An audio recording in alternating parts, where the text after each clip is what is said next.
Hello everyone, my self is समी। आज हम आपके लिए लेके आए हैं क्लास 10th का एक नया chapter, sector of Indian economy. इस चैप्टर में हम क्या पढ़ने वाले हैं? बहुत ही इम्पोर्टेंट ये चैप्टर आज होने वाला है, बहुत ही मज़ेदार होने वाला है। आपको सब कुछ एक्सप्लेन किया जाएगा। आपके एग्ज़ाम के परीक्षा के हिसाब से आपको बताया जाएगा कि किस तरह के जो है सवाल आएंगे। जब आपको ये चैप्टर पूरी अच्छी तरह समझ में आ जाएगा तो आप जो है अच्छे से अपनी परीक्षा को कर पाएंगे। आपको बहुत अच्छे से एक्सप्लेन करने वाले हैं sector of Indian economy, class 10 economics chapter 2। Class 10th के इकोनॉमिक्स के अंदर आज हम पढ़ने ये जा रहे हैं सेक्टर ऑफ इंडियन इकोनॉमी, भारतीय अर्थव्यवस्था के क्षेत्र। इस चैप्टर के अंदर जो है क्या क्या हम जो जानकारी आपको जो है हासिल कराएंगे, क्या क्या जो है आपको एक्सप्लेन करेंगे, इसके बारे में जो है ये मेन पॉइंट आपके सामने है। सबसे पहले जो है आर्थिक गतिविधियों के क्षेत्र, यानी हम आर्थिक गतिविधियों के क्षेत्र कौन कौन से हैं ये बताएंगे। इसके बाद है कंपेयरिंग द थ्री सेक्टर, तीन क्षेत्रों की तुलना करना, या बताएंगे कि तीन क्षेत्रों को हम कैसे जो है कंपेयर करेंगे। इसके बाद हिस्टोरिकल चेंजेस इन सेक्टर, क्षेत्रों में ऐतिहासिक परिवर्तन क्या क्या हुए। यानी जो है शुरू से अगर हम देखें इकोनॉमिक्स के अंदर, इकोनॉमिक्स तो जब पहले भी चल रही थी जो है, और उसका जो है रूप तकरीबन एक जैसा ही था कि जो है प्राइमरी सेक्टर ज्यादा था, सेकेंडरी सेक्टर कुछ कम था और टर्शरी सेक्टर बहुत कम था। ये प्राचीन काल की बात है, यानी पहले की जो इकोनॉमिक्स की बात है। इसके बाद जो है इकोनॉमिक्स के अंदर आप यह देखेंगे कि जो है मतलब प्राइमरी सेकेंडरी टर्शरी सेक्टर के बारे में जो आपको बताया जाएगा। इसके बाद rising importance of tertiary sector in production, यानी उत्पादन में तृतीय क्षेत्र के बढ़ते महत्व के क्या कारण है, यानी तृतीय क्षेत्र या क्यों बढ़ता जो है चला गया, कैसे जो है उसकी यह ग्रोथ हुई, और where are the most people employed, और अधिकांश लोग जो है कहाँ पे जो है कार्य कर रहे हैं, काम कर रहे हैं इस इकोनॉमी के अंदर, और how to create more employment, और लोगों को अधिक से अधिक रोजगार कैसे मुहैया कराया जाए ये बताया जाएगा। इसके बाद division of sector as organise unorganise, यह सेक्टर के बारे में बताया जाएगा। संगठित और असंगठित क्षेत्रों का विभाजन हम कैसे कैसे करते हैं इसके बारे में बताएंगे। इसके बाद how to protect worker in organise और अनऑर्गेनाइज सेक्टर, अनऑर्गेनाइज सेक्टर के अंदर जो है जो वर्कर काम कर रहे हैं उनकी बहुत सारी जो समस्याएं होती हैं, और उन समस्याओं से जब वो ये जूझते हैं और अपने आप को जो सुरक्षित महसूस नहीं करते, सुरक्षित जो है अब महसूस नहीं करते, तो उसके बारे में भी आपको बताया जाएगा कि उनको कैसे जो है सुरक्षा प्रदान की जाए। इसके बाद जो है हम बताएंगे sector in terms of ownership, public and private sector, यानी जो है स्वामित्व के आधार पर जो है सार्वजनिक क्षेत्र और निजी क्षेत्र के अंदर जो है क्या अंतर है ये आपको जो है बताया जाएगा। तो यह अब आपको ये देखिए चैप्टर की जो है जो मेन पॉइंट हम बताने जा रहे हैं। आर्थिक गतिविधियों के क्षेत्र, तीनों क्षेत्रों की तुलना की जाएगी, क्षेत्रों के ऐतिहासिक परिवर्तन, और भारत में प्राथमिक, माध्यमिक और तृतीयक क्षेत्र, और इसके बाद राइजिंग इंपॉर्टेंस ऑफ जो है tertiary sector, where are the most people engage, और क्रिएट मोर एम्प्लॉयमेंट, अधिक से अधिक रोजगार या कैसे वो किए जाएं। ऑर्गेनाइज सेक्टर के बारे में, अनऑर्गेनाइज सेक्टर के बारे में बताया जाएगा, और how to protect worker in unorganise sector. इसके बाद sector in terms of ownership and public and private sector के बारे में बताया जाएगा। तो ये आपको जो है सारा के जो सारा एक्सप्लेन किया जाएगा। इसके बारे में जो है हम जो एक एक करके जो है पॉइंटों को ये डिस्कस करेंगे। इस चैप्टर के अंदर हम कुछ भी जो है आपको जो है मतलब छोड़ेंगे नहीं कि जो है कोई जो पार्ट हमने जो छोड़ दिया। तो चलिए हम जो है अब अपना जो है इस इंट्रोडक्शन वीडियो के बाद जो है हम जो कुछ पहले जो है इस चैप्टर का जो मेन थीम है उससे आपको अवगत कराते हैं। हम इस जो वीडियो के अंदर बात करेंगे जो है इकोनॉमी होती क्या है, इकोनॉमी क्या है, व्हाट इज इकोनॉमी। इकोनॉमी को हम जो है तीन सेक्टर के अंदर यह डिवाइड करते हैं, और वो कोई भी इकोनॉमी किसी भी देश की इकोनॉमी हो सकती है, चाहे वो रशिया की इकोनॉमी हो, चाहे वो अमेरिका की इकोनॉमी हो, चाहे वो अफ्रीका की इकोनॉमी हो, या किसी भी कंट्री की इकोनॉमी होगी तो वो किस 3 सेक्टर के अंदर जो है जुड़ी हुई होगी, 3 सेक्टर के अंदर बंधी हुई होगी, और उन सब से मिलकर के जो भी प्रोडक्शन होता है वो जो है इकोनॉमी का जो है पार्ट बनता है। अब इकोनॉमी के अंदर जो है कोई ना कोई हर व्यक्ति जो है किसी न किसी कार्य के अंदर जो है जुड़ा हुआ होता है, इकोनॉमिक एक्टिविटी के अंदर जो है जुड़ा हुआ है। अगर वो एग्रीकल्चर से जो है जुड़ा हुआ है, नेचुरल रिसोर्सेज का जो है यूज कर रहा है, और नेचुरल रिसोर्सेज को जो यूज करते हुए कोई उत्पादन कर रहा है, कोई प्रोडक्शन कर रहा है, खेती कर रहा है, या कोई यह चीज ग्रो कर रहा है, तो वो नेचर का इस्तेमाल कर रहा है। पानी का इस्तेमाल कर रहा है, वो नेचर है। वो जो है मिट्टी का इस्तेमाल कर रहा है, वो नेचर है। वो जो है बारिश का इस्तेमाल कर रहा है, वो नेचर है। बीजों का इस्तेमाल कर रहा है, तो वो नेचर है। तो यानी जो है ये सारी की सारी जो नेचर से जो है जुड़ी हुई जितनी भी एक्टिविटी होती है वो हमारी एग्रीकल्चर सेक्टर के अंदर आती है, जिसे हम कहते हैं प्राइमरी सेक्टर। अब प्राइमरी सेक्टर के अंदर जो है ये देख रहे हैं, ये प्राइमरी सेक्टर से जो है जुड़ी हुई एक्टिविटी जो है व्यक्ति कर रहा है। इसके बाद जो material, raw material primary sector से जो है फाइनलाइज होकर के सेकेंडरी सेक्टर के अंदर जाता है, किसी कारखाने के अंदर, किसी फैक्ट्री के अंदर जो प्रोसेस होने के लिए जाता है, तो हम उसको जो है सेकेंडरी सेक्टर के अंदर जो है कहते हैं कि वो सेकेंडरी सेक्टर में आता है। इसके बाद कोई व्यक्ति किसी स्कूल कॉलेज के अंदर सर्विस कर रहा है, तो वो जो है टर्शरी सेक्टर के अंदर आता है। किसी ऑफिस के अंदर सर्विस कर रहा है तो वो टर्शरी सेक्टर के अंदर आता है। तो इस तरह हम जो है देखते हैं कि ये बिल्कुल जो है बिल्कुल ये सारे की सारी एक्टिविटी जो है आपको जो है समझ में आ रही होंगी कि जो है हमने इस इकोनॉमी को जो है 3 हिस्सों में जो है बांट रखा है। अब इकोनॉमी का तो बिल्कुल आपको थीम जो है समझ में आ गया अच्छे से। अब जो है इकोनॉमी की बात हम जो करेंगे तो जो है यानी हम जो है उसको कैटेगराइज करके ही जो है देखेंगे, तो ये अच्छे से आप बिल्कुल आपको ये समझ में आ गया होगा।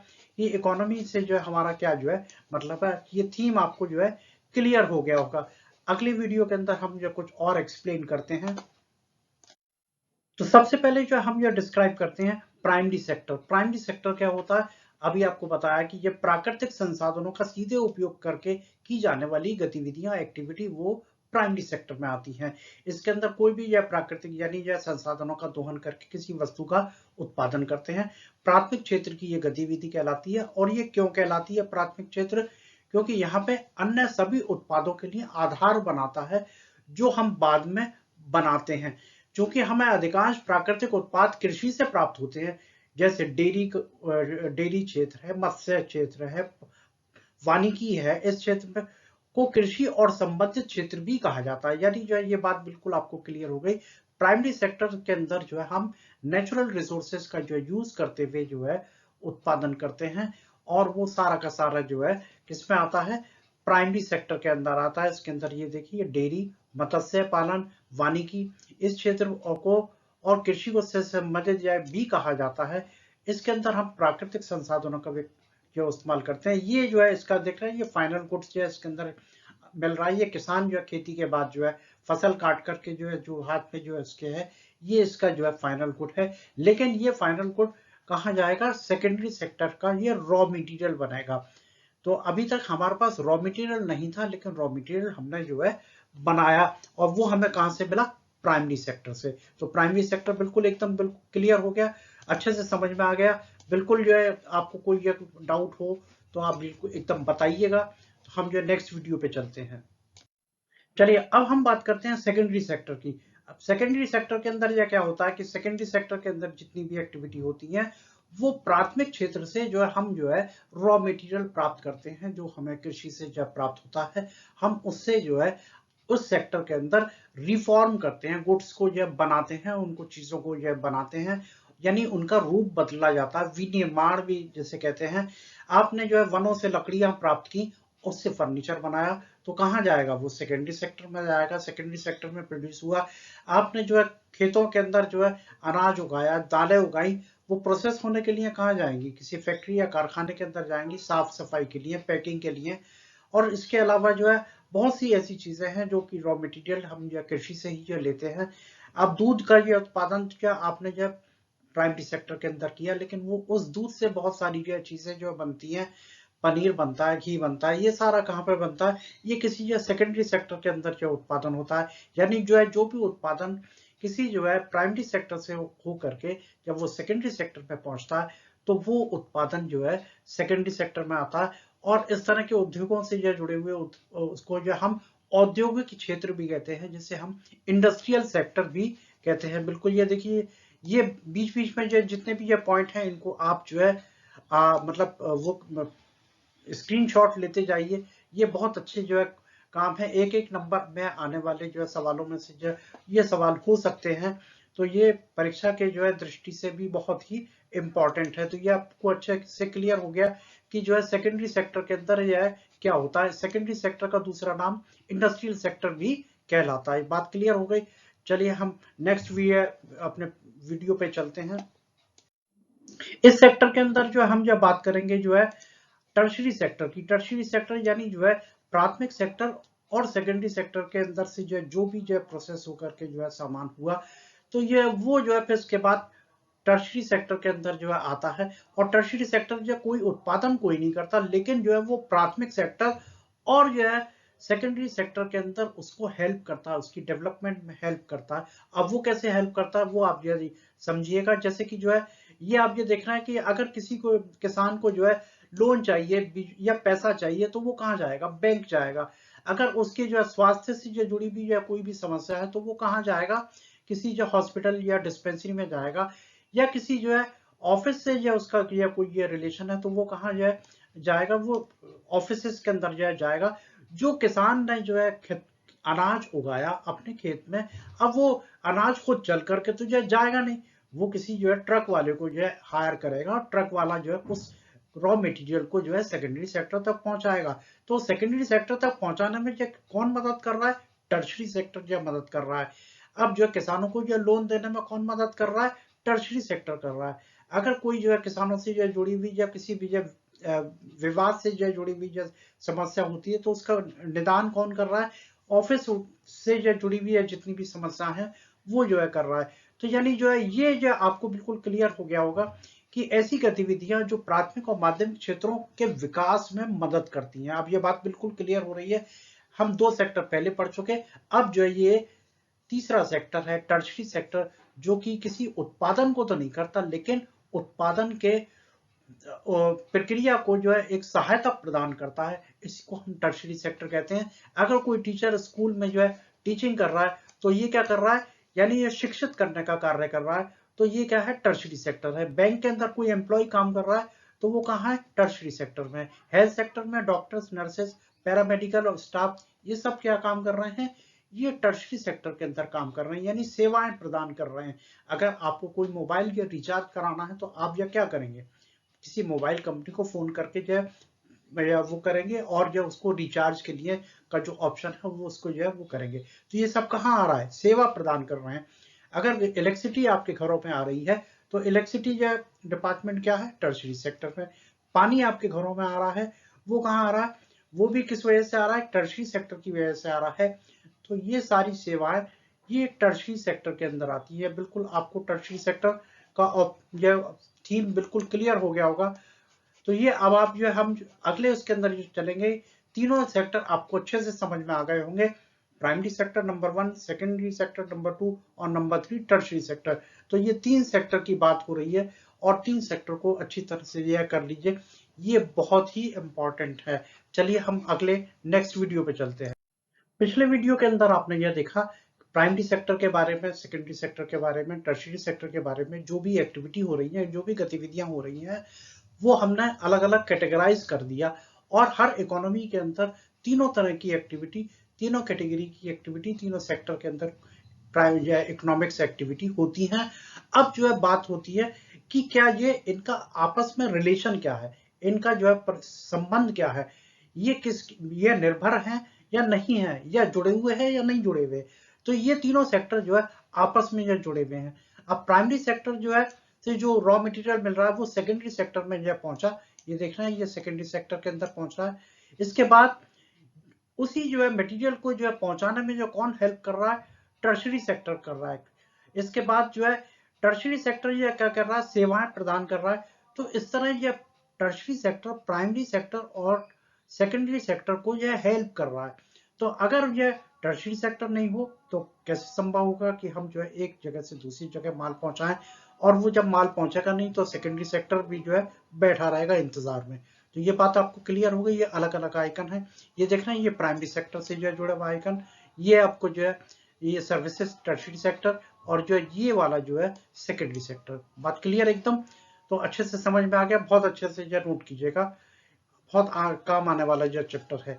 तो जो अब हम अगले वीडियो के अंदर कुछ और आपको एक्सप्लेन करते हैं। ये बिल्कुल अच्छे से क्लियर हो गया, बिल्कुल स्क्रीनशॉट लेते जाइएगा कि ये इंटरडिपेंडेंस है तीनों सेक्टर। इस वीडियो के अंदर हम जो देखेंगे कि यह कैसे हम कंपैरिजन करें। आपको जो हमने जो है तीनों सेक्टर बता दिए अलग अलग जो है, यानी आपको जो है इस चैप्टर का थीम बिल्कुल एकदम क्लियर हो गया। अब हम एक एक करके जो है इसको जो चलते हैं, तीनों सेक्टर भी पता चल गया, इकोनॉमी के बारे में भी पता चल गया।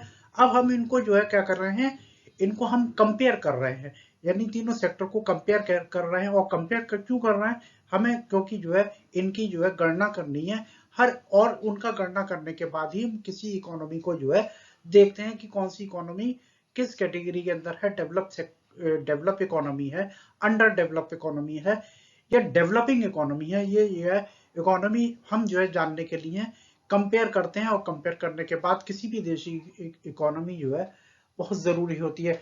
तो ये सब आप जो है देखिएगा, क्या होता है कि large number of goods and services produce, यानी बहुत सारा उत्पादन होता है, सेवाएं जो है उपलब्ध होती हैं, और ह्यूज एम्प्लॉयमेंट इज जनरेटेड, और बहुत बड़ी तादाद के अंदर रोजगार उपलब्ध होता है। और which sector contribute what in economy, और कौन सा सेक्टर इकोनॉमी के अंदर कितना कंट्रीब्यूट कर रहा है, प्राइमरी सेक्टर कितना कंट्रीब्यूट कर रहा है, सेकेंडरी सेक्टर कितना कंट्रीब्यूट कर रहा है, टर्शियरी सेक्टर कितना कंट्रीब्यूट कर रहा है, और ये सब हम कैसे कैलकुलेट करते हैं, ये सवाल जो उठता है। ये देखिए, यानी ये क्या है, सेक्टर ऑफ इकोनॉमी, और इसके बाद ये हम इनकी तुलना कर रहे हैं। और सवाल ये उठता है कि ये देखिए कि हाउ टू कैलकुलेट दिस, हम सब ये गणना कैसे करते हैं, यानी इनकी हम जो है गिनती कैसे करते हैं, इसके बारे में आपको जब बताया जाएगा। तो ये बिल्कुल आपको ये अच्छे से जो समझ में आ रहा है बिल्कुल जो है। तो हम जो है अगले उस पे ये वीडियो पे ये चलते हैं, जिसमें आपको और एक्सप्लेन किया जाएगा। तो इसके बारे में जो है हम जो है अगले वीडियो पे जो है देखिए देखिए क्या क्या एक्सप्लेन कर रहे हैं। इसी वीडियो को आगे बढ़ाते हुए हम जो है कंपेयर करेंगे कि यानी प्रैक्टिकल प्रॉब्लम हमको क्या आती है, कि हम जो गुड्स को कैसे जो है हम इनको जो है जोड़ें। यानी ये एक सेक्टर के अंदर जो है देखिए कीलें बन रही हैं, तो हम एक एक करके कीलें गिने। इसके बाद जो है दूसरे सेक्टर मतलब उसी सेक्टर के अंदर सेकेंडरी के अंदर जो प्रोडक्शन हो रहा है, कारों का भी प्रोडक्शन हो रहा है, कारों को गिनना जो है आसान है। तो क्या हम एक एक कील गिन करके जो रखें कि ये इतने हजार इतने मिलियन कीले, तो ये ऐसा संभव नहीं है। तो हम क्या करते हैं, इनकी वैल्यू लेते हैं, यानी कार की जो फाइनल ये वैल्यू वो हम ये लेंगे, और जितना भी प्रोडक्शन किलो का हुआ हम किलो के प्रोडक्शन को जो है लेंगे जो है। तो यानी जो है इनकी जो है तुलना करने के लिए अर्थव्यवस्था के विभिन्न क्षेत्रों की गिनती, और गिनती में व्यवहारिक समस्याएं, यानी कारों कारों के लिए कीलें चाहिए या या कीलें अलग और कारें अलग, इस समस्या को हल करने के लिए अर्थशास्त्रियों का एक सुझाव है कि वास्तविक संख्या को जोड़ने की बजाय, यानी प्रोडक्शन की संख्याओं को जोड़ने की बजाय हम वस्तुओं और सेवाओं का मूल्यों का उपयोग करें, ना कि हम जो है जो भी गुड्स जो प्रोड्यूस हुए हम उनको जो वो करें। अब अगर आप ये देखा जाए कि ये गेहूं की बालियां जो है अगर किसान गिनने लग जाए कि 1 2 3 4, तो कितना बड़ा जो टास्क होगा उसके लिए, कि वो एक एक या बाली गिन रहा है या एक एक दाने गिन रहा है, कैसा संभव है। तो हम क्या करेंगे, उनकी जो है संख्याओं को या ना लेकर के हम जो है उनके मूल्यों को जो है आंकेंगे कि इतना मूल्य प्रोडक्शन हुआ, किलो का प्रोडक्शन हुआ, या किसी अनाज के अंदर जो है किसी अनाज की या किसी भी जो फसल का जो प्रोडक्शन हुआ, तो जो जिस उस पे जो है वो वैल्यू पे बिकी, जो वैल्यू हमें प्राप्त हुई, हम उसको फाइनल गुड्स की वैल्यू को जो है लेंगे, तब जाकर के हम जो है किसी नतीजे पे जो है पहुंचेंगे। तो अगले इसके अंदर ये देखते हैं, देखिए आगे क्या एक्सप्लेन हो रहा है। तो ये आप बिल्कुल आपको ये क्लियर हो गया कि हम जो है क्या ले रहे हैं, कि जो है सब किलो को और कारों को ना लेकर के हम जो है इनकी वैल्यूज को जो लेंगे। बात क्लियर, बिल्कुल समझ में आ गया अच्छे से। तो ये देखिए ये बिल्कुल अगले इसमें वीडियो में जो है चलते हैं क्या होता है। इस वीडियो के अंदर हम एक्सप्लेन करेंगे कि यहाँ पे आपको ये दो पिक्चर दिखाई दे रहे हैं, एक जो है वेंडर जो है नारियल जो है बेच रहा है, और दूसरा जो है कंप्यूटर जो है शॉप है। अब यहाँ पे जो है आप ये देखें, अगर इसकी जो नारियल की जो सेल जो है अगर होती है, मान लीजिए जो है ये 1 लाख रुपए कमाता और सारे नारियल बेच देता, तो आप जो है ये देख रहे हैं कि जो है इसकी सेल जो है 1 लाख रुपए जो हो रही है सारे नारियल बेचने के बाद, और इधर एक ही कंप्यूटर बिकता है वो 1 लाख रुपए का है। तो अब सवाल उठता है कि जो है हम जो है क्या लें, क्या सारे गुड्स जो है की जो नंबर ले, या जो है ये वाली जो नंबर या वैल्यू ले। तो ये डिपेंड करता है कि जो हम जो कौन सी चीज जो है लेते हैं, और ये इकोनॉमी के लिए हमें जो है कैसे आसान होगा कि हम उनको जो है कैलकुलेट कर पाए। तो ये आप ये देख रहे हैं कि जो है इस वेंडर के जो है पास जो है गुड्स तो बहुत सारे बिके, और इस वेंडर के जो है जो कंप्यूटर शॉप है यहाँ पे गुड्स जो है कम बिके। तो सब अब जो है होता है कि जो मतलब हम जो है कौन सी वैल्यू जो है ले, वैल्यू ले या गुड्स ले। ये आपको क्लियर हो गया कि हमको जो है फाइनल या वैल्यू जो है वो लेना जो है हमारे लिए आसान होता है कि हम उसको जो है कैलकुलेट कर पाए। तो बिल्कुल अच्छे से क्लियर हो गया कि जो है यदि हम जो है फाइनल गुड्स की क्वांटिटी नहीं ले रहे, बल्कि हम जो है उनकी वैल्यू ले रहे हैं, जो हमें वैल्यू जो है मिल रही है। बात क्लियर, अच्छे से समझ में आ गया। अब हम चलते हैं आगे इस पे। इस वीडियो के अंदर हम ये देखेंगे कि जो है हम कैसे जो है मतलब कंपेयर करें, comparing calculating various sector of economic value is use not for not the quantity. अब इसमें सावधानी क्या बरतनी है कि उत्पादित और बेची जाने वाली प्रत्येक वस्तु या सेवा को गिनने की आवश्यकता नहीं है। तो जो है ये हम जो है देख रहे हैं कि इसमें केवल अंतिम वस्तुओं और सेवाओं के मूल्यों को ही शामिल की गणना की जानी चाहिए। जैसे कि सपोज कीजिए, मान लीजिए आपने मिठाई शॉप से जो है मिठाई खरीदी और कंज्यूम की, तो जो है वो उसकी जो वैल्यू हुई। अब आप ये देखें उसके अंदर काजू भी पड़ा था, शक्कर भी पड़ा था, दूध भी था, या और जो थी इंटरमीडिएट या वैल्यू जो है को काउंट करने की जरूरत नहीं है, क्योंकि आपको जो है जो वैल्यू आपने जो पे की वो मिठाई के लिए पे की, ना कि इंटरमीडिएट गुड्स के लिए पे की। तो जो है यानी हम जो है इस फीचर के अंदर ये देखते हैं कि हमें अंतिम वस्तु जो हमारे हाथ में लगी उनको हम जो है गिनते हैं, और हमें बेची जाने वाली प्रत्येक वस्तु या सेवा की गिनने की आवश्यकता नहीं है कि इंटरमीडिएट यानी जो भी थी उनको जो हम जो है शामिल नहीं करते, क्योंकि सभी मध्यवर्ती वस्तुओं और सेवाओं का मूल्य पहले से अंतिम वस्तुओं के सेवाओं में शामिल हो गया। यानी जो मिठाई की कीमत जो है हमने जो है पे की, उसके अंदर ये दूध की कीमत भी शामिल थी, शक्कर की कीमत भी शामिल थी, काजू बादाम की एक कीमत भी शामिल थी। तो ये बात आपको एकदम क्लियर हो गई कि हम जो है इस तरह की जो है कंपेयर करने में, गणना करने के अंदर जो है हम क्या लेते हैं, हम जो है अंतिम वस्तुओं की सेवाओं को ही ये शामिल करते हैं इस तरह की जो है कैलकुलेशन में। तो ये बात क्लियर हो गई आपको, जो अच्छे से समझ में आ गया। चलिए अब हम नेक्स्ट उस पे चलते हैं। इस वीडियो में ये देखिएगा कि ये हम जो किस तरह जो है वो कंपेयर करते हैं। आपको जो है एक चीज अच्छे से दिखाई दे रहा है, ये एलोवेरा का जो है प्लांटेशन हो रहा है, और ये एलोवेरा जो जेल है, और ये फाइनल गुड्स है।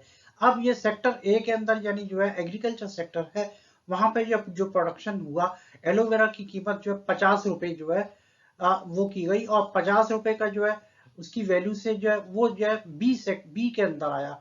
यानी जब वो एलोवेरा जो कहाँ पे आया से, मतलब जो है एग्रीकल्चर सेक्टर से जो है वो आपका इंडस्ट्रियल सेक्टर में आता है। तो ये 50 रुपए जो है कहाँ आए, और इसने 30 रुपए लगा करके उस ये चीज को जो है 80 रुपए का बना दिया, और 80 रुपए के बाद जब फिर जो है ये चीज जो है टर्शरी सेक्टर के अंदर आती है, तो ये 100 रुपीज की हो गई। तो यानी फाइनल गुड्स जो है कितने का हुआ, यानी जो है ये 100 रुपीज का हुआ।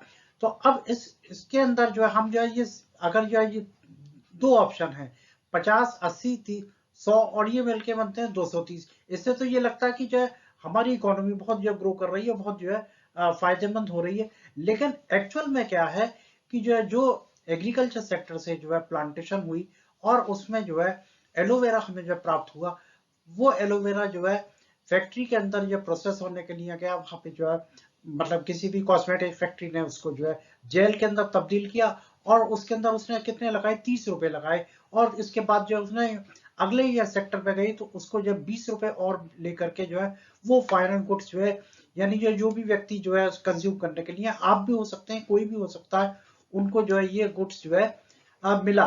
तो अब इस तरह जो है यानी जो है हम ये देखें, हम जो है इसके अंदर फाइनल गुड्स की जो है वैल्यू जो लेंगे 100 लेंगे, हम इसको जो है अंतिम वस्तुओं और सेवाओं को ही गणना की जाती है। ये आपको ये क्लियर हो गया कि अगर हम ये 230 लेते हैं तो जो हमारी इकोनॉमी ऐसा लगता है बहुत ज्यादा जो अच्छी है, लेकिन ऐसा ऐसा नहीं। हम जो है फाइनल गुड्स की ही वैल्यू को जो है लेते हैं। अच्छी तरह से बिल्कुल क्लियर हो गया, समझ में आ गया कि ये जो वैल्यू यानी जिस जो है आपने जो है उसके लिए जो पे किया वो जो है कितना था, 100 रुपया किया। तो जब उस 100 रुपए के अंदर जो है एलोवेरा की कीमत भी शामिल है, प्रोसेसिंग जो है सेकेंडरी सेक्टर की भी जो शामिल है, और जो सी सेक्टर यानी टर्शरी सेक्टर का जो है मुनाफा भी जो है शामिल है। तो बिल्कुल क्लियर हो गया। तो हम जो है इनको अंतिम वस्तुओं और सेवाओं की ही गणना की जाती है। बिल्कुल क्लियर हो गया आपको। चलिए अब हम अगले वीडियो पे चलते हैं। इस वीडियो में हम ये बात करेंगे जो जीडीपी की बात कर रहे हैं, यानी यह ग्रॉस डोमेस्टिक प्रोडक्ट। अब इसमें देखिए तीन टर्म जो यूज हो रही है, ग्रॉस, डोमेस्टिक और प्रोडक्ट। यानी ग्रॉस का मतलब वो सारे के सारे जो है सेवाएं और जो है उत्पाद जो है उसके अंदर जो किसी एक साल के अंदर अर्जित होते हैं, एक साल में किए जाते हैं, उनको हम जो है ग्रॉस कहते हैं। यानी और डोमेस्टिक का मतलब अपने देश के अंदर किसी जो है सेवाओं का उत्पादन हो रहा है, तो वो जो है क्या कहलाता है, ग्रॉस। जो है डोमेस्टिक का मतलब अपने देश के अंदर, यानी कि अगर मान लीजिए कोई जो हम जो है रॉ मटेरियल किसी दूसरी कंट्री में जब भेजें, तो वो जो है जो इनकम अगर हमको जब भेजेगा तो वो हमारे देश की इनकम तो कहलाएगी, लेकिन वो जो है जीडीपी के अंदर जो है शामिल नहीं होगा। तो जीडीपी के अंदर वही वैल्यू जो है और सर्विसेज जो है शामिल होती हैं जो अपने देश के अंदर की जाती हैं। तो sum of the production of the three sector gives what is called gross domestic product of the country. यानी किसी कंट्री की जो जीडीपी जो है किसी एक पर्टिकुलर ईयर की बात हो रही है, यानी पूरे साल भर के अंदर जितनी भी सेवाएं, जितना भी जो है प्रोडक्शन जो है किसी एक साल के अंदर होता है, और उन सब की वैल्यू को अगर हम ऐड करते हैं तो वो जीडीपी कहलाता है। बात क्लियर, एकदम अच्छे से समझ में आ गया। जीडीपी, इस पर सवाल जरूर बनता है परीक्षा के अंदर, जरूर आता है जीडीपी क्या होता है। इसमें फुल फॉर्म भी आपको जब पता होने चाहिए, और उसके साथ साथ जो है जीडीपी जो है कैसे आती है ये भी आपको जब पता होना चाहिए। चलिए और हम जो थोड़ा सा आगे नेक्स्ट ईयर चलते हैं। अब देखिए जीडीपी को जो कैलकुलेट करना यह बहुत जो है मुश्किल काम है, ये बहुत इतना आसान नहीं है। That mammoth task of measuring GDP, यानी जीडीपी को जो की गणना को यह करने के लिए एक विशाल कार्य है। और ये कार्य कौन करता है, ये केंद्र सरकार का मंत्रालय द्वारा की जाती है। इसके अंदर जो है मिनिस्ट्री जो है अलग अलग डिपार्टमेंट जो है स्टेट को यूनियन टेरिटरी से जो है इंफॉर्मेशन कलेक्ट करते हैं, और उनको जो है उनके total volume of the goods and services of their prices and then estimate the GDP. यानी यह मंत्रालय सभी भारतीय राज्यों और केंद्र शासित प्रदेशों के विभिन्न सरकारी विभागों की मदद से वस्तुओं और सेवाओं के कुल मात्रा और उनकी कीमतों से संबंधित जानकारी इकट्ठा करता है, और उनको इकट्ठा करने के बाद जो कंपाइल किया जाता है, जिससे कि जो है हम जो है सकल घरेलू उत्पाद का अनुमान लगाते हैं, जीडीपी का अनुमान लगाते हैं। जैसे ये देख रहे हैं ना, ये जीडीपी शुरू में जो है कम है, इसके बाद बड़ी, फिर और बड़ी है, इस तरह जो है ये बढ़ती बढ़ती जो है ये जीडीपी जो है, यानी ये क्या कर रही है, ग्रो कर रही है। यानी किसी देश की इकोनॉमी जो है ग्रो करती है, तो उसको जो है हम जो है जीडीपी से ही जो है मापते हैं कि जो है वो जीडीपी जो के द्वारा ही हम जो है पता लगाते हैं कि जो है उसकी जो है जीडीपी की क्या पोजीशन है। तो ये अच्छे से बिल्कुल आपको जो क्लियर हो गया। तो ये देखिए, ये जो है सारा का यार काम कौन कर रहा है, ये मंत्रालय कर रहा है। सभी ये सरकारी जो है मतलब जो केंद्र सरकार के मंत्रालय द्वारा किया जाता है। और ये जो है जैसे कि ये कहते हैं ना कि तारे गिनना, अगर कह दिया जाए कि भाई तरह तारे गिनो, तो यानी अगर ये हम कीलों को गिनने लग जाए, कारों को गिनने लग जाए, नारियल को गिनने लग जाए, मिठाई की ये लगी हुई चीजों को गिनने लग जाए, या अनाज के दानों को गिनने लग जाए, फिर तो यह एक वर्षों लग जाएंगे। इसलिए हम जीडीपी कैलकुलेशन के लिए क्या लेते हैं, हम जीडीपी कैलकुलेशन के लिए लेते हैं उनकी फाइनल वैल्यूज को। बात अच्छे से क्लियर हो गई, समझ में आ गया। तो चलिए हम नेक्स्ट स्पीच चलते हैं। आपको ये बिल्कुल क्लियर होना चाहिए, कोई डाउट नहीं रहना चाहिए। पिछले वीडियो के अंदर आपने यह देखा कि कैसे हम यह कंपेयर करते हैं इकोनॉमी को, और इकोनॉमी को कंपेयर करने के बाद जो है अब हम बात करते हैं हिस्टोरिकल चेंजेस इन सेक्टर कि यानी यह क्या होता है कि प्राइमरी स्टेज में क्या होता है, सेकेंडरी में क्या होता है, और टर्शियरी सेक्टर में क्या होता है। इनिशियल स्टेज के अंदर technological improvement, increases in production, many people could now take up their activity. अब इनिशियल स्टेज में क्या होता है, टेक्नोलॉजिकल इम्प्रूवमेंट जो है होते हैं, और वो हम जो चाहते हैं कि जो इसके अंदर ये प्रोडक्शन जो है बढ़े, उत्पादन का जो है कि ये सिस्टम ये बढ़े। सेकेंडरी के अंदर क्या, न्यू मेथड ऑफ मैन्युफैक्चरिंग, नए नए जो है तरीके जो है मतलब जो खोजे जाते हैं कि जो किस तरह जो है कॉस्ट को रिड्यूस किया जाए, खर्चे को कम किया जाए। यानी जो है जो हम प्रोडक्शन कर रहे हैं और हमारा जो है गुड्स को और आइटम को बनाने में अगर हमारी ये वैल्यू जो है ज़्यादा आ रही है, कॉस्टिंग ज़्यादा आ रही है, तो हम उसको कैसे जो है कम करेंगे, और नए तरीके ईजाद किए जाते हैं। डोमिनेंस ऑफ सेकेंडरी सेक्टर, ये इसी तरह जो है ये सेक्टर अपने आप में एक डोमिनेंस जो है वाला सेक्टर होता है। और इन द पास्ट 100 ईयर के अंदर हम ये देखते हैं there has been a further shift from secondary to tertiary sector in developed country. The service sector has become most important in terms of the total production. This is the general pattern observed in developed country. यानी जो है develop country के अंदर जो है, जो develop country होते हैं, जो विकसित देश होते हैं, वहाँ पे जो है टर्शरी सेक्टर जो है सबसे ज़्यादा जो है होता है, और वहाँ पे जो प्राइमरी जो सेक्टर जो है बहुत कम होता है। तो ये आप जो है बिल्कुल ये देखेंगे हिस्टोरिकल चेंजेस के अंदर जो क्या होता है। और इसके बाद जो है हमने जो है इनिशियल स्टेज के बारे में भी जो जाना, सेकेंडरी स्टेज के बारे में भी जो जाना, अब हम जो है टर्शरी सेक्टर के बारे में भी जो जान चुके हैं। तो अब हम अगले क्लिप, अब हम बात कर रहे हैं कि प्राइमरी सेक्टर और यह टर्शरी सेक्टर के अंदर जो है क्या क्या जो है होता है। भारत में प्राथमिक, माध्यमिक और तृतीयक क्षेत्र, इस ग्राफ के अंदर आप जो देख रहे हैं ये जो आपको जो कलर जो है ग्रीन कलर जो दिखाई दे रहा है, ये पोर्शन जो है आपको ये टर्शरी सेक्टर का जो दिखाई दे रहा है, और ये ब्लू पोर्शन है ये प्राइमरी सेक्टर, और ये जो है ये वाला कलर जो है आपको जब बीच में जो दिखाई दे रहा है ये सेकेंडरी सेक्टर है।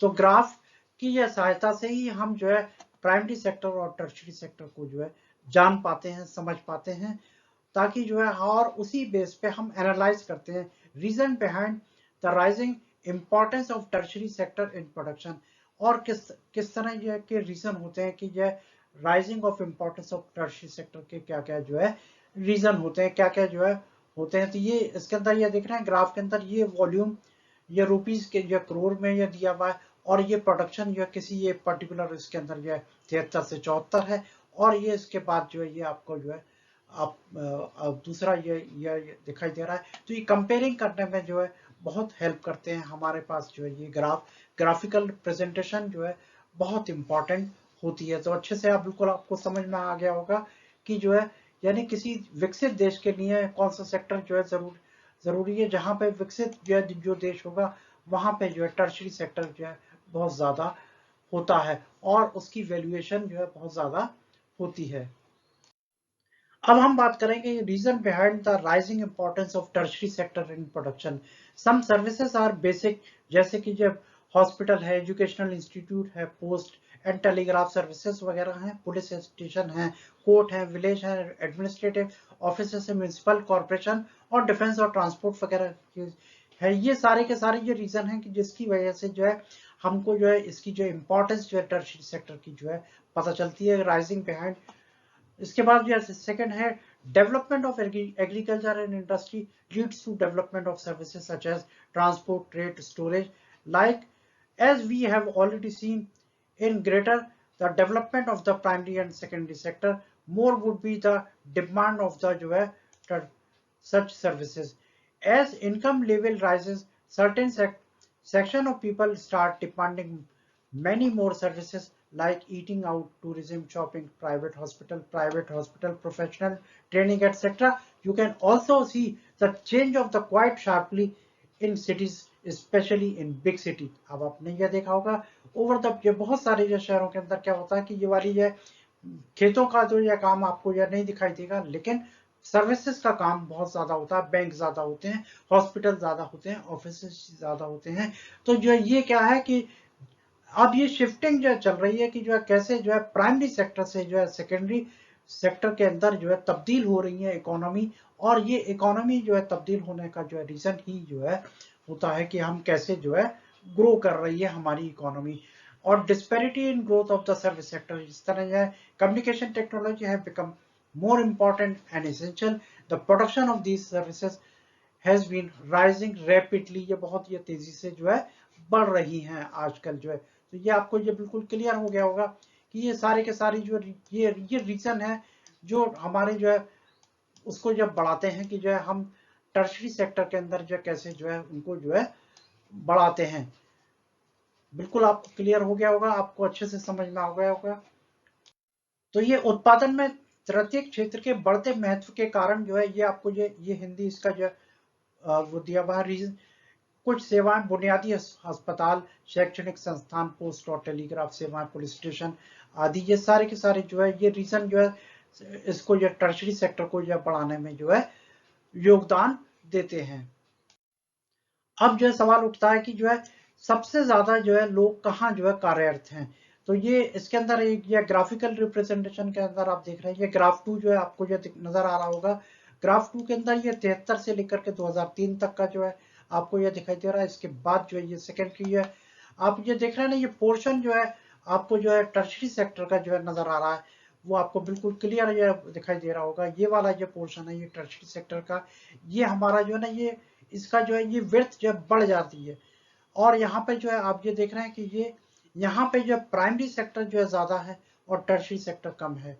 तो इस तरह जो है ये हम ग्राफिकल रिप्रेजेंटेशन से जो है हम जो है एनालाइज करने में जो है सक्षम होते हैं कि जो है लोग कहाँ जो है कार्यरत ज्यादा हैं, कहाँ पे लोग ज्यादा काम कर रहे हैं। Similar shift out of primary sector in shows that the sector of the employment in the three sector 1977 to 878 17 से 18, ये जो पूरे जो ग्राफिकल रिप्रेजेंटेशन का जो पूरा जो है वो किया हुआ है कहाँ पे जो बेरोजगारी है और कहाँ पे जो है किस मात्रा के अंदर जो है प्रोडक्शन हो रहा है। प्राथमिक क्षेत्र में एक समान बदलाव कैसे आया 77 से लेकर 78, 2017 से 18 में तीन क्षेत्रों में रोजगार की हिस्सेदारी को दर्शाता है। प्राथमिक क्षेत्र में अब भी सबसे बड़ा नियोक्ता बना हुआ है। इसका कारण यह है कि द्वितीय और तृतीय क्षेत्रों में पर्याप्त रोजगार सृजित नहीं हुए। ये बिल्कुल ये कारण है। भले ही इस अवधि के दौरान औद्योगिक उत्पादन या माल का उत्पादन 9 गुना से अधिक बढ़ गया, लेकिन उद्योग में रोजगार लगभग 3 गुना जो है बढ़ गया। जहां सेवा में उत्पादन 14 गुना बढ़ा, वहां सेवा क्षेत्र में रोजगार लगभग 5 गुना बढ़ा। प्राथमिक क्षेत्र में लोग अल्प रोजगार हैं, प्रछन्न रोजगारी जो है यहाँ पे दिखाई देती है। यहाँ पे एक जो बुक के अंदर आपको यह लक्ष्मी की स्टोरी दिखाई दे रही है। आपको यह इसमें उदाहरण यह दिया हुआ है कि अल्प रोजगार किसी ऐसे व्यक्ति के विपरीत जो है छिपा होता है, इसको हम प्रछन्न रोजगारी भी कहते हैं। इस वीडियो के अंदर हम जो जानेंगे जो है कि जो है कहाँ पे जो है अधिकांश लोग जो कहाँ पे जो है काम कर रहे हैं। Under employment disguise unemployment found mainly in agriculture sector why, और इसी सेक्टर के अंदर मुख्य रूप से कृषि के क्षेत्र में ही क्यों पाया जाता है, जहां पे अल्प अल्प रोजगार प्रछन्न बेरोजगारी ये पाई जाती है। ये बेरोजगारी अन्य क्षेत्रों में भी हो सकती है। कैजुअल वर्कर, चित्रकार जैसे प्लम्बर, मरम्मत करने वाले और अन्य लोग जो कि अजीबोगरीब काम करते हैं वो पूरा दिन बिता सकते हैं लेकिन बहुत कम कमाते हैं। अब जो सवाल उठता है कि जो है ये यानी ये देख रहे हैं कृषि कार्य के अंदर जो है जो काम जो है वो पूरे साल जो है उनको नहीं मिलता, क्योंकि जो है अगर जो उनको काम नहीं मिल रहा तो वो सीजनल अनएम्प्लॉयमेंट जो आप मतलब जो में आता है। इसके अलावा जो है अगर कुछ एक ही मतलब जो डिस्गाइज अनएम्प्लॉयमेंट के अंदर मान लीजिए एक ही खेत पे अगर पहले जो है 3 लोग काम करते थे तो और प्रोडक्शन जो है 100 क्विंटल होता था, और दूसरे के अंदर जो है अगर जो है उसके अंदर जो है 5 लोग और आ गए लेकिन प्रोडक्शन उतना ही हुआ, तो प्रोडक्टिविटी जो तो बढ़ी नहीं, लेकिन जो है जो एम्प्लॉयमेंट जो पहले था, जो काम पहले 3 लोग कर रहे थे वही 5 लोग कर रहे हैं, तो प्रोडक्शन नहीं बढ़ा, तो इसका मतलब जो है वो डिस्गाइज्ड अनएम्प्लॉयमेंट कहलाता है। बिल्कुल क्लियर हो गया, आपको समझ में अच्छे से आ गया कि जो है यानी ये कौन कौन से वर्कर जिनको जो है कभी कभी काम मिलता है, अगर ये उनको काम नहीं मिल रहा तो वो ये क्या होते हैं, बेरोजगार होते हैं। तो ये आपको ये अच्छी तरह समझ में आ गया होगा। Under employment disguise under unemployment कहाँ होता है, और मेनली जो एग्रीकल्चर सेक्टर के अंदर ज्यादा पाया जाता है। ये देख रहे हैं ये मजदूरी का काम जो चल रहा है और ये खेतों पे जो है काम चल रहा है। इसके अलावा या बाकी और भी जो है काम ऐसे होते हैं जहाँ पे जो है ये वाली डिस्गाइज अनएम्प्लॉयमेंट और अंडर एम्प्लॉयमेंट पाई जाती है, लेकिन जो है एग्रीकल्चर सेक्टर के अंदर सबसे ज्यादा होती है। चलिए नेक्स्ट हम और देखते हैं। अब सवाल उठता है कि ये कैसे रोजगार हम जो है मुहैया कराएं, अधिक रोजगार कैसे पैदा करें, कैसे करें, या यानी ये आपकी जो बुक के अंदर एक ये चित्र दिया हुआ है, लक्ष्मी की जो स्टोरी दी हुई है, उसके अंदर या उस स्टोरी से आप कनेक्ट हुई है, तो उसमें रोल ऑफ गवर्नमेंट, यानी गवर्नमेंट जो एक रोल प्ले करती है, वो क्या करती है, लोन देने का काम करती है, या बाकी और जो सहायता जो है सरकारी सहायता होती है उनको मुहैया कराया जाता है। तो इसमें जो है गवर्नमेंट जो है मतलब इरिगेशन की फैसिलिटी को बढ़ावा दे, इरिगेट करने के लिए उसको जो साधनों को बढ़ाए, और reducing the problem of underemployment, government invite some money in transportation and storage of crop, or makes better rural road so that the truck reach everywhere.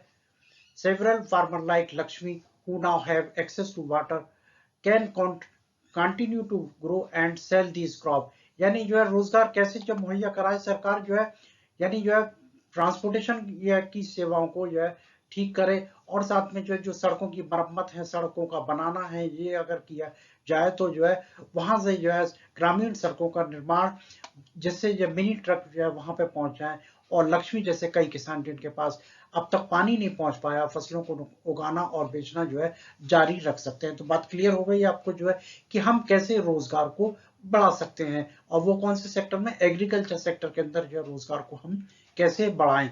तो ये आपको बात अच्छे से क्लियर हो गया होगा। चलिए नेक्स्ट उस पे हम चलते हैं। इसी वीडियो को आगे बढ़ाते हुए, how to create more employment, अधिक रोजगार कैसे पैदा करें। इसके अंदर ये देख रहे हैं फूड प्रोसेसिंग का ये वर्क हो रहा है कि जो है ये एक जो चेन बनी हुई है, और इसके अंदर अधिक रोजगार पैदा करने की कामकाज कैसे किया जाता है। किसानों को खेती में सुधार के लिए सस्ते कृषि ऋण उपलब्ध कराए जाएं, ताकि वो जो है अपनी जरूरत के जो सामान को जो है खरीद सकें, जो है वस्तुओं को खरीद सकें। उपयोगी खरीद उपकरणों पर या नया काम जो है शुरू करना, अर्ध ग्रामीण क्षेत्रों में उद्योगों और सेवाओं की पहचान करना, उन्हें बढ़ावा देना, उनका पता लगाना कि जहां बड़ी संख्या में लोगों को रोजगार दिया जा सकता है। इसके अंदर एक खाद्य प्रसंस्करण यानी जो फूड प्रोसेसिंग का यह काम है, कोल्ड चेन स्टोरेज का काम है, ये काम जो है इनको अगर हम बढ़ावा दें तो हम जो है रोजगार को जो है ज्यादा जो है पैदा कर सकते हैं, रोजगार को जो ज्यादा मुहैया कर सकते हैं। तो यह बात अच्छे से आपको जो क्लियर हो गया होगा। तो ये सारी के सारी ये पॉइंट, ये बहुत ही इंपॉर्टेंट पॉइंट है, इनको आप अच्छी तरह से कर लीजिए, स्क्रीनशॉट ले लीजिए, और इसके अंदर जो है एक नंबर वाले सवाल जो है परीक्षा के अंदर जरूर आते हैं, और एमसीक्यू बेस पे भी जो इसके अंदर जो सवाल बनते हैं उनको भी आप अच्छे से करिए। तो बिल्कुल क्लियर हो गया। आप जो है आप नेक्स्ट ये वीडियो पे हम जो चलते हैं, नेक्स्ट ये प्रेजेंटेशन पे हम चलते हैं। देखिए इसमें हम क्या देखते हैं, देखिए कि जो है किस तरह जो है अधिक रोजगार कैसे पैदा किए जाएं। तो रोजगार के लिए नए क्षेत्रों की खोज करना, और planning commission, now known as NITI Aayog, यानी नीति आयोग एक सरकारी जो है मतलब जो आयोग है, उसके अंदर जो है ये एस्टिमेट लगाता है कि जो है हम ये जो है अकेले शिक्षा क्षेत्र में लगभग 20 लाख रोजगार सृजित किए जा सकते हैं। इस तरह की इन्होंने रिपोर्ट ये तैयार की। इस तरह अगर हमें स्वास्थ्य की स्थिति में सुधार करना है, तो हमें ग्रामीण क्षेत्रों में काम करने के लिए कई डॉक्टरों, नर्सों, स्वास्थ्य कार्यकर्ताओं आदि की जरूरत होती है। एक क्षेत्र में के रूप में पर्यटन में सुधार हुआ तो हर साल हम 35 लाख से अधिक लोगों को यह अतिरिक्त रोजगार प्रदान कर सकते हैं। ये नीति आयोग का ये देखिए ये मोनोग्राम है, इस तरह का जो है ये वो है। अब आप नेक्स्ट वीडियो पे चलते हैं कि अधिक रोजगार कैसे पैदा किए जाएं।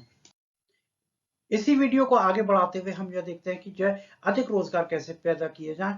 तो अधिक रोजगार कैसे सृजित करने के लिए कार्य के लिए अब तक जिस पर जो सुझाव में चर्चा हुई उसे लागू करने में समय तो लगेगा, लेकिन अल्पावधि के लिए हम बेरोजगारों की समस्याओं को हल करने के लिए कुछ त्वरित उपायों की आवश्यकता है। इसलिए इसे स्वीकार करते हुए भारत की केंद्र सरकार ने लगभग 625 जिलों में काम करने के लिए अधिकार को लागू किया। एक कानून बनाया जिसमें महात्मा गांधी राष्ट्रीय ग्रामीण रोजगार गारंटी अधिनियम 2005 मनरेगा को यह लागू किया गया, ताकि लोगों को यह रोजगार यह मुहैया कराया जाए। और इस योजना के तहत जो है 625 जिलों के अंदर काम भी शुरू हुआ, और अधिकार को यानी यह काम करने के अधिकार को लागू किया कि काम करने का अधिकार जो है सबको है। तो ये मुहैया कराने के लिए जो है ये मनरेगा जो है, इसके ऊपर यह जरूर परीक्षा के अंदर प्रश्न आता है कि मनरेगा जो है कब लागू हुई।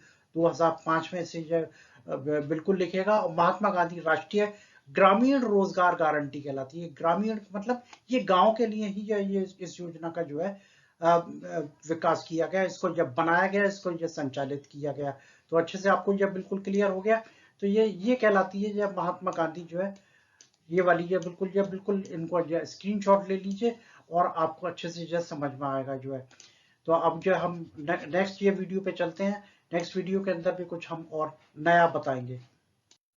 मनरेगा योजना के तहत जो है, ये एक रोजगार की गारंटी अधिनियम कहलाता है। ये राज्य वित्त पोषित कार्यक्रम जो चलाया गया। इसके अंदर आप ये देख रहे हैं कि जो है मनरेगा 2005 के तहत ग्रामीण क्षेत्रों में काम करने में सक्षम है, और जो जरूरतमंद लोगों को सरकार जो है द्वारा जो रोज 100 दिनों की रोजगार की गारंटी की जाती है। अगर सरकार रोजगार देने के अपने कार्य में विफल होती है, तो वह लोगों को बेरोजगारी भत्ता देती है। और अधिनियम के तहत जिन प्रकार के कार्यों के लिए भविष्य में भूमि में उत्पादन बढ़ाने में मदद मिल जाएगी। तो ये जब मनरेगा जो है योजना के तहत, यानी यह काम की गारंटी की बात हो रही है। ये देख रहे हैं जो इस क्षेत्र के अंदर जो है लोग जो है रोजगार में जो लगे हुए हैं, और इनको जो है रोजाना जो है कुछ ना कुछ काम जरूर दिया जाएगा, यानी 100 डेज वर्क जो है की गारंटी जो है दी जाती है। ये कहलाता मनरेगा 2005। बात क्लियर हो गई आपको, अच्छे से समझ में आ गया। चलिए हम नेक्स्ट वीक इस पे जो प्रेजेंटेशन पे चलते हैं। इसमें हम बात करेंगे division of sector as organise and unorganise, यानी संगठित और असंगठित क्षेत्रों का विभाजन हम ये कैसे करते हैं। अनऑर्गेनाइज सेक्टर के अंदर ये देख रहे हैं, ये रिक्शा पुलर जो है काम कर रहा है, ये वेंडर जो है काम मतलब जो है लगा हुआ है। और इसके अंदर ये देखिए अनऑर्गेनाइज सेक्टर के अंदर ये और भी जो है वो आपको ये दिखाई दे रहे हैं। इस वीडियो के अंदर हम बात करेंगे कि ऑर्गेनाइज सेक्टर के अंदर ये क्या क्या जो शर्तें होती हैं। Terms of employment are regular, रोजगार की जो शर्तें नियमित होती हैं और वे सरकार द्वारा पंजीकृत होते हैं। उसमें नियमों और विनियमों का पालन करना होता है। विभिन्न कानूनों जैसे कि फैक्ट्री अधिनियम, न्यूनतम मजदूरी अधिनियम, ग्रेचुटी भुगतान अधिनियम, दुकानें और प्रतिष्ठान और अधिनियम आदि इसमें दिए जाते हैं। ओवर टाइम का इसके अंदर भुगतान किया जाता है। संगठित क्षेत्रों के श्रमिकों को रोजगार की सुरक्षा प्राप्त होती है, उनमें से कुछ घंटों के लिए काम करने की उपेक्षा की जाती है, और अगर कोई एक्स्ट्रा काम करता है तो उसके लिए उसका भुगतान अलग से किया जाता है। भुगतान भविष्य, ग्रेचुटी आदि जो है ये सब इसके अंदर मिलते हैं। ये सारा का सारा किस में आता है, ऑर्गेनाइज सेक्टर के अंदर आता है। तो अच्छे से बिल्कुल समझ गए कि ऑर्गेनाइज सेक्टर के अंदर शर्तें क्या क्या होती हैं और कैसे जो है वो होती हैं। तो ये आप जो है इसकी भी जो है आप नोट कर लीजिए। इसके अंदर परीक्षा के अंदर जरूर पूछा जाता है कि जो है इसमें ओवर टाइम का भुगतान होता है या नहीं होता, भविष्य निधि होती है। ये सारे के सारे जो है ये क्वेश्चन आपके परीक्षा की दृष्टि से बहुत ही इंपॉर्टेंट हैं। तो ये अच्छे से समझ में आ गया कि ऑर्गेनाइज सेक्टर के अंदर जो है क्या क्या जो है शामिल होता है। अब हम बात करेंगे अनऑर्गेनाइज सेक्टर की बात करेंगे, यानी असंगठित क्षेत्र के बात करेंगे। इसके अंदर क्या होता है, जो असंगठित क्षेत्र के अंदर की विशेषता होती है, छोटी और बिखरी हुई इकाइयां होती हैं और बड़े पैमाने पर सरकार के नियंत्रण से बाहर होती है। नियमों और कानून का कोई पालन नहीं होता, नौकरी की सुरक्षा नहीं होती। यहाँ नौकरियां कम वेतन वाली होती हैं, अक्सर नियमित नहीं होती। ओवर टाइम, संवैतनिक अवकाश, बीमारी के कारण छुट्टी आदि लेने पे जो है वेतन कटता है। तो ये जो है सारे के सारे जो है क्या कहलाते हैं, अनऑर्गेनाइज सेक्टर कहलाते हैं। अच्छे से बिल्कुल समझ में आ गया, बिल्कुल पॉइंट नोट कर लीजिए, और जो है इसके अंदर परीक्षा के अंदर जो है जरूर जो है आता है। इस सेक्टर की बात करें तो यह इसके अंदर ऑर्गेनाइज सेक्टर सबसे ज्यादा मोस्ट डिजायरेबल ये सेक्टर कहलाता है। और इसके अंदर ये चुनौतियां क्या क्या है, चैलेंजेस क्या है। Employment opportunity in organise sector have been expanding very slowly, लेकिन बहुत स्लो से रफ्तार से बढ़ती हैं। अवसर बहुत धीरे धीरे बढ़ रहे हैं। मजदूरों का शोषण होता है और सुरक्षा की जो है जरूरत होती है। नीड फॉर प्रोटेक्शन, यानी प्रोटेक्शन किसको यह चाहिए, मजदूरों को यह चाहिए। तो ऑर्गेनाइज सेक्टर के अंदर जो सुधार की जो है बहुत आवश्यकता है, और ये सबसे ज्यादा जो है डिजायरेबल सेक्टर भी जो है कहलाता है। How to protect worker in the unorganise sector, who are the these vulnerable people who need protection, यानी किन लोगों को जो है सुरक्षा की क्या जरूरत होती है, इसकी बात हो रही है कि हम जो है किस तरह जो है उनको सुरक्षा प्रदान करें। रूरल सेक्टर में और अर्बन सेक्टर के अंदर, इसके अंदर मुख्यतः क्या होते हैं, भूमिहीन, खेतीहर मजदूर और छोटे सीमांत किसान और बटाईदार और कारीगर होते हैं। इनकी जो सुरक्षा के लिए जरूरत होती है। और इधर जो है सेकेंडरी है उसके अंदर लघु उद्योगों में श्रमिक निर्माण में आकस्मिक श्रमिक, street vendor, head load worker, garment निर्माता, कूड़ा बीनने वाले आदि, इसमें जो है सब शामिल होते हैं। ये अर्बन शहरों में, अर्बन का मतलब शहरों के अंदर, और रूरल का मतलब जो है गांव के अंदर जो है जिनकी जो मतलब जब वो जरूरत है, ये इनकी इनकी सुरक्षा की जो जरूरत होती है। इसको जो है ध्यान में रखते हुए हम जो है सरकार जो है बहुत जो कोशिश कर रही है और इसको ये कामयाब बनाने के लिए प्रयास किए जा रहे हैं। तो ये बिल्कुल क्लियर हो गया आपको। ये इसके भी स्क्रीनशॉट आप ले लीजिए, आपको ये बहुत काम आने वाला है। अब हम बात करेंगे विभाजन कैसे किया जाए। विभाजन के लिए यानी टाइमली डिलीवरी ऑफ सीड, यानी रूरल सेक्टर की बात कर रहे हैं। इसके बाद providing agriculture input, cheap credit, storage facility and marketing quality, और ग्रामीण या क्षेत्रों के अंदर बीज का समय पर वितरण किया जाए, कृषि में आदान प्रदान करना, सस्ते क्रेडिट या सुविधाएं मुहैया कराई जाए। ये सब जो है हमको जो है इनकी जो जरूरत होती है कि किस तरह हम उनको प्रोटेक्ट कर सकते हैं, इस संगठित क्षेत्र को जो प्रोटेक्ट कर सकते हैं। बात क्लियर हो गई। Government should support the procurement of raw material, यानी जो है कच्चा माल उपलब्ध कराए, और स्पेशल गवर्नमेंट जो प्रोग्राम चलाए, कच्चे माल की खरीद में सरकार को सहयोग करना चाहिए, और विशेष सरकारी कार्यक्रम चलाए जाने चाहिए, जिससे कि जो है इन संगठित क्षेत्रों और असंगठित क्षेत्रों को प्रोटेक्शन मिल सके। बात बिल्कुल क्लियर हो गई आपको, ये समझ में आ गया अच्छे से। तो ये जो है इनके भी आप जो है स्क्रीनशॉट लेते रहिएगा, बहुत ही काम आने वाली जो है ये जो पॉइंट है आपके लिए। अब बात करते हैं how to protect worker in the organise unorganise sector, यानी इसके अंदर worker from majority of worker from schedule caste, tribe and backward community find themself in the unorganise sector, यानी असंगठित क्षेत्र के अंदर जो है कौन कौन से जो है मतलब जो श्रमिक होते हैं, उसके अंदर जो है शेड्यूल कास्ट, शेड्यूल ट्राइब और बैकवर्ड कम्युनिटी के लोग जो है ज्यादा होते हैं। अब प्रॉब्लम क्या है, समस्या क्या है, beside the getting irregular and low paid worker, the worker also face social discrimination, उसके साथ साथ जो है उनको जो है समाज का जो है वो भी जो है झेलना पड़ता है कि वो किस तरह जो है भेदभाव का भी यह सामना करना पड़ता है।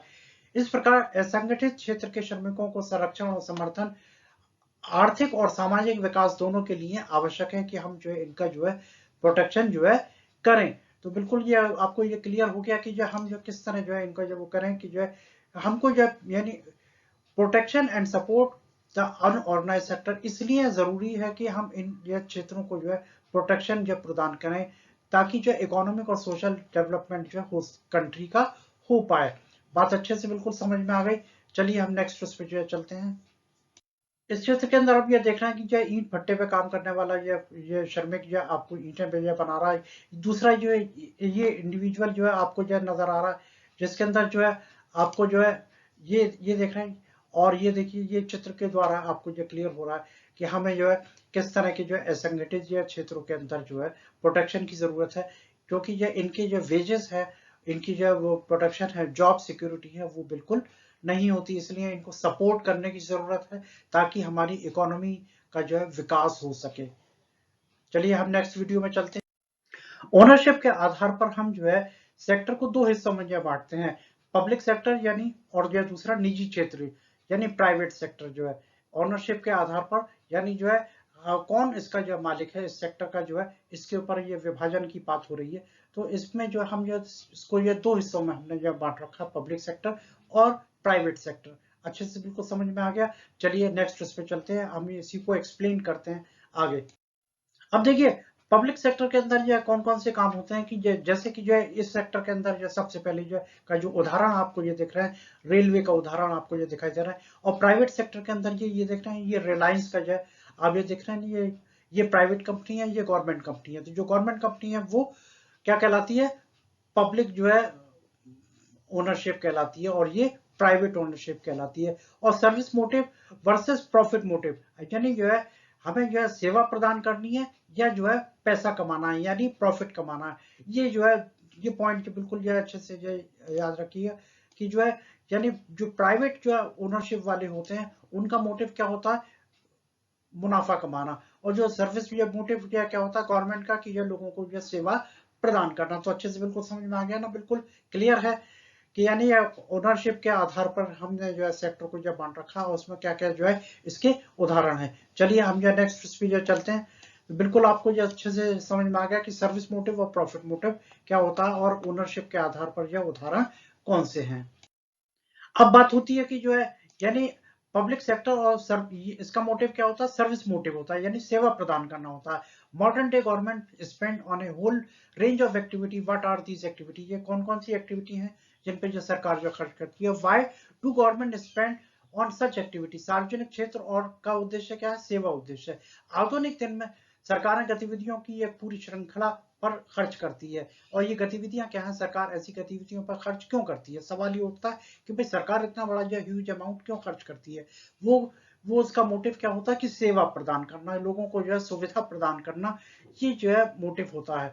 तो ये पब्लिक सेक्टर का मोटिव क्या होता है, सेवा प्रदान करना। और इस पे जो है खर्चा क्यों किया जाता है, क्योंकि प्राइवेट ऑर्गेनाइजेशन के पास इतना पैसा नहीं होता, इतना इंफ्रास्ट्रक्चर नहीं होता कि वो इतने बड़े खर्चे को जब बर्दाश्त कर सके। और उनका मोटिव यह क्या होता है, लाभ कमाना, यानी प्रॉफिट कमाना जो उनका मोटिव होता है। क्लियर, बिल्कुल एकदम समझ में आ गया। पब्लिक सेक्टर का मोटिव सर्विस मोटिव और प्राइवेट या सेक्टर का मोटिव प्रॉफिट मोटिव। बिल्कुल क्लियर। चलिए हम नेक्स्ट उस पे चलते हैं। अब बात होती है कि why government needed to spend, यानी सरकार को क्या जरूरत है कि जब वो इतना खर्चा करती है। इनमें से कुछ को तो बड़ी रकम खर्च करने की जरूरत होती है जो कि निजी क्षेत्र की क्षमता से बाहर होता है, यानी प्राइवेट सेक्टर के अंदर ये सब पॉसिबल नहीं है कि इतने बड़े अमाउंट को जब वो खर्च कर सके। कुछ कुछ गतिविधियां ऐसी होती हैं जिनका सरकार को समर्थन करना होता है। अब सबके लिए स्वास्थ्य शिक्षा की सुविधा उपलब्ध कराना इसका एक उदाहरण है। इनमें से कुछ मुद्दों पर हमने पहले भी के अध्याय में, यानी आपने जो देखा होगा, जो हमने इससे पहले वाला जो चैप्टर पढ़ा उसके अंदर भी यह चर्चा की थी। उचित स्कूल चलाना, गुणवत्ता शिक्षा प्रदान करना, विशेष रूप से प्रारंभिक शिक्षा प्रदान करना सरकार का कर्तव्य है। भारत की निरंतर आबादी का आकार और दुनिया में सबसे बड़ा है और राशन की दुकानों पर उपभोक्ताओं को कम दामों पर अनाज की बिक्री मुहैया कराना, ये सारे के सारे जो है सरकार जो है कार्य करती है और सरकार इन पे जो है खर्चा करती है। तो यह बिल्कुल क्लियर हो गया कि गवर्नमेंट क्यों खर्चा करती है, सरकार को खर्च उठाने की क्या जरूरत है। तो बात क्लियर हो गई, लोगों को सुविधा प्रदान करने के लिए, देश की जो है जनता को जो है सुविधा प्रदान करने के लिए और उनको जो है उनकी आवश्यकताओं को जो पूरा करने के लिए, जो कि वह लोगों की आमदनी जो है इतनी नहीं होती कि वो जो है कम दामों पर जो है चीजों को खरीद सकें। तो इसलिए ये जो है सारे के सारे जो है सेवाएं जो सरकार जो है प्रदान करती है। बिल्कुल क्लियर हो गया, एकदम समझ में आ गया आपको, अच्छे से समझ में आ गया। चलिए नेक्स्ट उस पे चलते हैं हम जो है। तो इस चैप्टर के अंदर हम जो है हमने ये सब पूरा का पूरा आपको जो क्लियर कट जो है एक्सप्लेन कर दिया, एक एक पॉइंट आपको जो है बता दिया कि जो है हमने जो है प्राइमरी सेक्टर और टर्शियरी सेक्टर और सेकेंडरी सेक्टर के अंदर जो है पूरी इकोनॉमी को बांट रखा है और उनका जो टोटल, यानी उनकी वैल्यूज का टोटल, फाइनल टोटल जो कि एक साल के अंदर जो है प्रोडक्शन और सेवाएं होती हैं उनको हम जो है जीडीपी कहते हैं। इसके बाद ऑर्गेनाइज सेक्टर की बात हुई, अनऑर्गेनाइज सेक्टर की बात हुई, डिफरेंस बिटवीन प्राइवेट और पब्लिक एक्टिविटीज की बात हुई। तो ये सारा का सारा आपको एक्सप्लेन कर दिया। तो ये आपको चैप्टर अच्छी तरह से जो है समझा दिया गया, बता दिया गया। कोई डाउट हो तो आप हमें जो है बताइएगा ताकि आपके डाउट क्लियर किए जाए। ये एक चैप्टर अच्छे से समझ में आ गया होगा, बहुत ही स्कोरिंग चैप्टर है, बहुत ही इंटरेस्टिंग चैप्टर है, बहुत ही इंपॉर्टेंट चैप्टर है और परीक्षा की जो है दृष्टि से बहुत ही काम आने वाला चैप्टर है। बहुत अच्छे से देखिएगा, अगर आपको समझ में एक बार में नहीं आए तो दो बार जरूर देखिएगा, बहुत ही अच्छा चैप्टर है। तो ये चैप्टर कंप्लीट हुआ, chapter is completed, chapter completed. Thanks for watching and understanding. Wait for next new chapter. Till then, goodbye. Thank you very much. Thank you very much. Thank you. Thank you. Thank you.